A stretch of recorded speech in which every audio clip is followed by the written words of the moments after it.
சினிமாவை குறித்து உங்களுக்கு தெரியும். நான் இந்த சினிமா, சீரியலு, பிக் பாஸ், அப்புறம் என்ன ஹாப்பி ஸ்ட்ரீட்டு, அப்புறம் டப்பா டப் கலாச்சாரம் இதற்கெல்லாம் எதிரானவன். இப்போ கூட சேலத்துல வந்து ஒரு கலாச்சார சீரியல் நிகழ்ச்சி நடந்து தடுத்து நிறுத்தினேன். 2000 பெண்களுக்கு இருக்கு பிக் பாஸ்.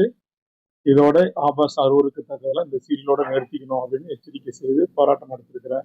காவல்துறையும் அரசு சார்பிலாகவும் இனி வரும் பிக் பாஸ் நிகழ்ச்சிகள் இதுவரை ஆபாசமும் அருவருக்கத்தக்க காட்சிகளும் இல்லாத செய்தி மற்றும் விளம்பரத்துறை அமைச்சரும் அதை கண்காணிக்குன்னு சொல்லியிருக்காங்க. அதனால என்னை பொறுத்த வரையில நான் பொதுவாக சினிமா என்பது அது ஒரு பொழுதுபோக்கு சாதனம். அது ஒரு வரைமுறைக்குள் செயல்படணும். அது கட்டற்ற சுதந்திரம் அதுக்கு இருக்கக்கூடாது. சின்னத்திரை சீரியல்களுக்கு அப்படின்ற ஒரு கருத்துடைய. அதை தாண்டி நான் எந்த சினிமாவும் தொந்தரவு செய்வதில்லை. அதே நேரத்துல சல்லீர்கள் போன்ற கதாநாயகிக்கோ கதைக்கோ நான் எதிரானவன் அல்ல. எங்கள் பண்பாட்டு சீரழிவு நாகரிக சீரழிவு எங்கள் கீழ விடுதலை கொச்சப்படுத்தி படம் எடுத்தா அதை நாங்க தட்டி கேட்போம். தமிழ்நாட்டுடைய உரிமைகளை படத்துல கேலி கிண்டல் பண்ணியிருந்தா காவேரி முல்லை பெரியார் சிக்கல்களை குறித்து ஏற்கனவே கேலி கிண்டல் செய்யப்பட்ட படங்களை ஏற்றிருக்கிறேன்.